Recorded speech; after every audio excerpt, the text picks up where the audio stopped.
मजबूर की कहानी। मजबूर एक छोटा लड़का रात में अपने पिता के साथ गहरी नींद में सो रहा था। उसके पिता बेखबर थे जब अचानक मजबूर की आंख खुली। बिना किसी को बताए वह घर से बाहर निकल गया। आधी रात हो चुकी थी, ठीक 12 बजे। सिर्फ 3 साल का मजबूर अकेले ही बाहर निकल पड़ा। उसके पिता को इस बात की कोई खबर नहीं थी। वह चलते चलते अपने गांव से बाहर निकल गया और पास के शहर पहुंच गया। उस देर रात शहर लगभग सुनसान था। कोई व्यक्ति नजर नहीं आ रहा था, सिर्फ कभी कभी गाड़ियों की आवाज सुनाई दे रही थी। अधिकांश लोग उस अकेले चलते बच्चे को नहीं देख पाए, लेकिन एक व्यक्ति ने उसे देख लिया। वह व्यक्ति उसके पास आया और पूछा, तुम कहाँ जा रहे हो? मजबूर ने मासूमियत से उत्तर दिया, मैं बस टहलने निकला हूँ। फिर आदमी ने पूछा, तुम्हारा घर कहाँ है? मजबूर बोला, मेरा घर बहुत दूर है। मैं यहाँ बिना किसी को बताए आ गया। उस आदमी ने कहा, तुम्हें अकेले नहीं घूमना चाहिए। चलो, मैं तुम्हारे साथ चलता हूँ।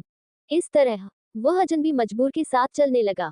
वे दोनों बहुत दूर तक चलते गए, जब तक कि वे एक घने जंगल के किनारे नहीं पहुंच गए।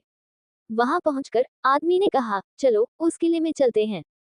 मजबूर ने जिज्ञासा से पूछा, किला क्या होता है? आदमी मुस्कुराया और बोला, वही जगह जहां मैं रहता हूँ। मजबूर ने मासूमियत से पूछा, आप कौन हैं, अंकल? उस आदमी ने उत्तर दिया, मैं वेचकाथू कंबारा हूँ। वेचकाथू कंबारा, ये कैसा नाम है? मजबूर ने आश्चर्य से पूछा। आदमी बस हंस पड़ा। अचानक मजबूर ने उस आदमी की शक्ल देखी, लंबे बिखरे बाल, घनी दाढ़ी, हाथ में एक लकड़ी की छड़ी और शरीर पर बंधे हुए ताबीज। उसका रूप डरावना लग रहा था। हाँ, वह कोई और नहीं बल्कि शक्तिशाली जादूगर वेचकाथू कंबारा था। 3 साल के मजबूर को वह रहस्यमय आदमी अपने किले में ले गया। मजबूर के पिता की बहादुरी। अचानक मजबूर के पिता की नींद खुली और उन्होंने देखा कि उनका बेटा बिस्तर पर नहीं था।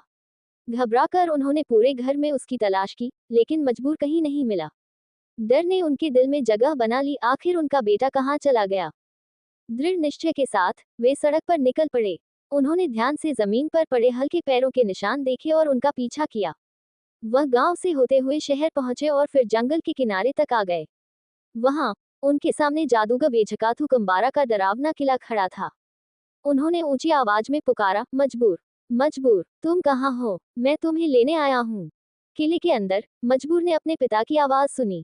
उसने उत्तर देने की कोशिश की, लेकिन इससे पहले कि वह कुछ कह पाता, कंबारा के पहरेदार वहां पहुंच गए और उसे चुप करा दिया। उन्होंने उसे पकड़कर उन अन्य बच्चों के साथ बंद कर दिया, जिन्हें कंबारा ने पहले ही कैद कर रखा था।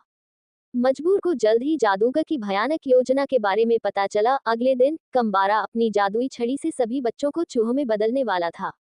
डर के मारे मजबूर कांप उठा। उसे पता था कि उसके पिता को उसी रात उसे बचाने के लिए कुछ करना होगा। रात होते ही मजबूर उम्मीद से इंतजार करने लगा। तभी उसके कमरे की छत से हल्की सी आवाज आई। हाँ, उसके पिता वहां थे। उन्होंने धीरे धीरे छत में एक छोटा सा रास्ता बनाया और रस्सी की मदद से नीचे उतर आए। अंदर पहुंचकर उन्होंने देखा कि वहां कई बच्चे कैद थे। कंबारा लंबे समय से बच्चों को अगवा करके उन्हें बंदी बना रहा था। लेकिन मजबूर के पिता समझदार और बहादुर थे। उन्होंने जल्दी से एक योजना बनाई और बच्चों से कहा, शांत रहो, कोई आवाज मत करना। फिर वह मजबूर को लेकर चुपचाप कंबारा के कमरे की ओर बढ़े। वहां जादूगर गहरी नींद में सो रहा था।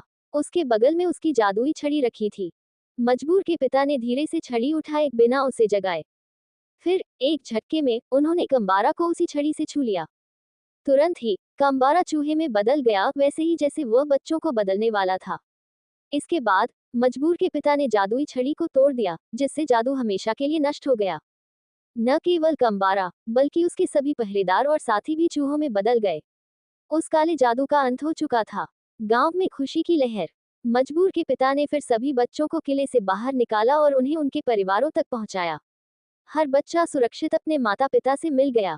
पूरा गांव मजबूर के पिता की बहादुरी की जय जयकार करने लगा, क्योंकि उन्होंने न केवल अपने बेटे बल्कि कई मासूम बच्चों की जान बचाई थी। बुद्धिमत्ता और साहस से मजबूर के पिता ने दुष्ट जादूगर को हरा दिया और पूरे गांव में शांति ला दी।